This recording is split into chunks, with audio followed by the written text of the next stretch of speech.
Et bonjour à tous. Alors aujourd'hui on se retrouve pour le test du PC portable MSI GS40-6QE qui est donc un PC portable qui va se rapprocher un petit peu plus de l'ultra portable avec son écran 14 pouces. On verra par la suite son épaisseur et son poids qui, vous allez voir, n'est vraiment pas très important par rapport à sa configuration. Donc d'ailleurs au niveau de sa configuration on retrouve un Intel Core i7 6700HQ, donc comme pas mal de PC portables sur la gamme MSI, hein, on les retrouve assez souvent. On va retrouver 16 Go de RAM en DDR4, un SSD toujours en port M2 de 128 Go, un disque dur de 1 Tera. Ensuite on va retrouver une carte graphique Nvidia GTX 970M en 3 Go. Donc une dalle, comme je vous disais, 14 pouces en Full HD, une webcam 1080p. Au niveau après des connectiques, on va retrouver deux ports USB 3. Donc c'est le petit manque qu'il va y avoir, hein. On regrette qu'il n'y ait pas un petit peu plus de ports USB, c'est un petit peu dommage. Dès que vous allez mettre votre souris à un autre périphérique, vous serez plein, il faudra passer par un petit hub USB. Vous avez un USB type C, un port HDMI, un port mini DisplayPort, un Ethernet, bon assez classique. Au niveau du son, il y a une entrée plus une sortie, donc une entrée micro et une sortie casque, et un lecteur de carte SD. Donc ce modèle sera dépourvu par contre d'un lecteur optique, hein. C'est bon, ce qu'on retrouve assez souvent sur les ultra portables. Donc comme je vous disais, le gros avantage de cette machine, ça va être le poids et la taille. En effet, elle ne pèse que 1,6 kg, donc c'est vraiment très léger en raison de la configuration qu'on retrouve dedans. Et une épaisseur qui est de seulement 22 mm. Donc c'est vraiment plutôt pas mal. Donc on va retrouver quand même de grosses performances dans une machine qui est là pour la peine par rapport à celle que je vous présente d'habitude, qui est vraiment pour la peine, on va dire beaucoup plus légère, assez fine, et que vous allez pouvoir transporter partout. En parlant justement de le transporter partout, on va parler de l'autonomie. Alors l'autonomie, c'est un petit peu partagé, on a quand même de grands écarts. On va dire que sur une utilisation internet, si vous restez en économie d'énergie, vous ferez du 2h30 voire même 3h. Donc ça c'est plutôt pas mal. Par contre dès que vous allez forcer en jeu, l'autonomie va tomber à au mieux 1h30, mais vraiment au mieux. Moi je sais que sur les benchmarks par exemple, où vraiment j'ai tiré la machine à son maximum, j'ai difficilement dépassé l'heure. Donc ça c'est un petit peu dommage de ce côté là. Au niveau périphérique, donc on va retrouver comme d'habitude clavier SteelSeries, hein, on ne change pas chez MSI, ça fonctionne très bien, donc il reste là-dessus. On retrouvera les mêmes fonctions que d'habitude avec le logiciel Engine. Au niveau du touchpad, c'est pareil, on reste sur quelque chose de plutôt standard, mais qui fonctionne très bien aussi. En revanche, le point négatif va être au niveau du système audio. Pourtant, c'est aussi un système audio comme les autres qui est designé par Dynaudio, qui fonctionne plutôt pas mal d'habitude sur tous les modèles de la gamme. Là par contre j'ai été vraiment déçu de la qualité audio qui est vraiment très limite. Donc bon, on mettra ça sur le manque d'espace. Mais c'est vrai que c'est dommage quand on arrive à une gamme de PC comme ça qu'ils aient pas travaillé un peu plus le son comme ils le font d'habitude, parce que sur les autres PC que j'ai pu tester, que ce soit les GT72S ou alors le GE, tous ceux que je vous ai présentés jusqu'à présent, au niveau son c'était plutôt pas mal. Là en revanche c'est vrai que ça va être vraiment le gros point faible de cette machine, donc c'est vraiment dommage. En ce qui concerne après donc les performances, bah écoutez, pour un ultra portable franchement c'est excellent. Retrouver une telle configuration, bon même si la GTX 970 c'est le modèle en 3 Go, on a testé plus gros, mais pour un ultra portable c'est quand même plutôt pas mal.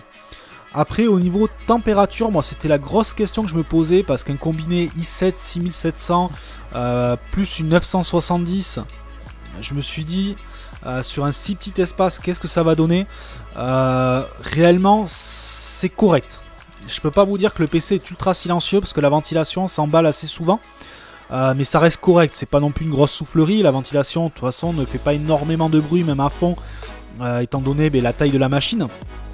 Mais voilà, ça reste, on va dire, ça reste plutôt correct de ce côté là. Au niveau des jeux, donc qu'est-ce que vous pouvez espérer avec ce genre de machine? Bah écoutez, vous ferez pas tourner tout en ultra, ça c'est clair et net.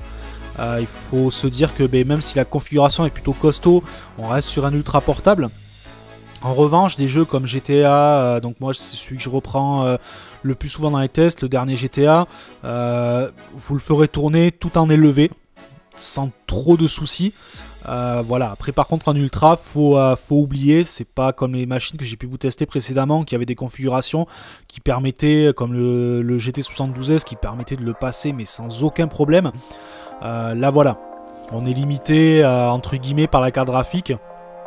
La 970, bon, qui a de bonnes performances, mais qui reste quand même assez, on va dire, entre guillemets, assez limité.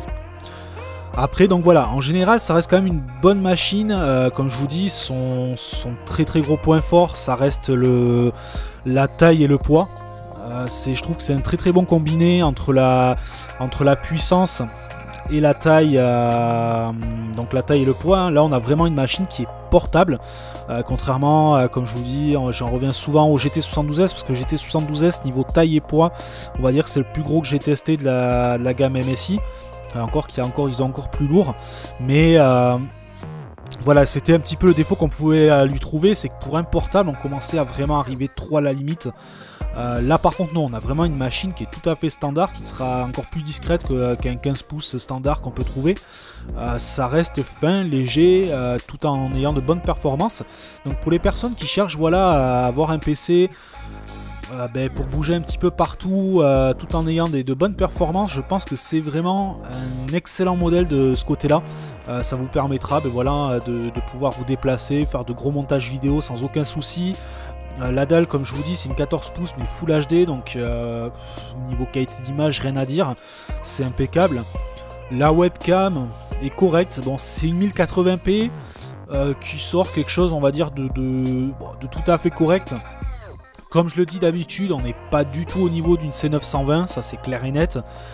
Mais bon, pour une caméra intégrée, c'est tout à fait honorable.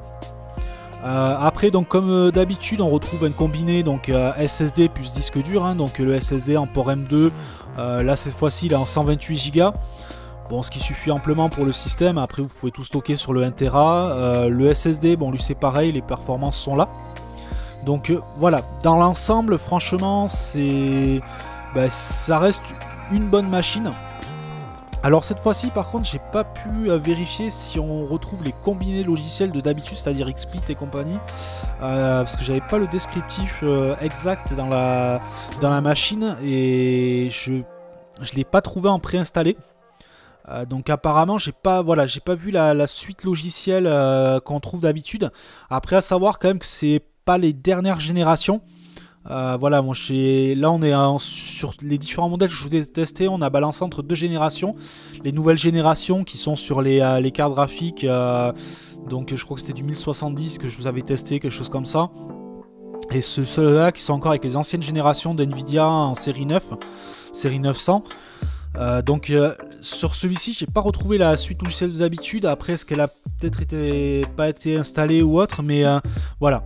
La chose qui est par contre un petit peu dommage, c'est que comme d'habitude MSI vous fournit justement tous les logiciels sur CD. Et sur cette machine là, je pense qu'il aurait été... C'est un petit peu dommage qu'ils aient pas fait la même chose, mais sur une clé USB.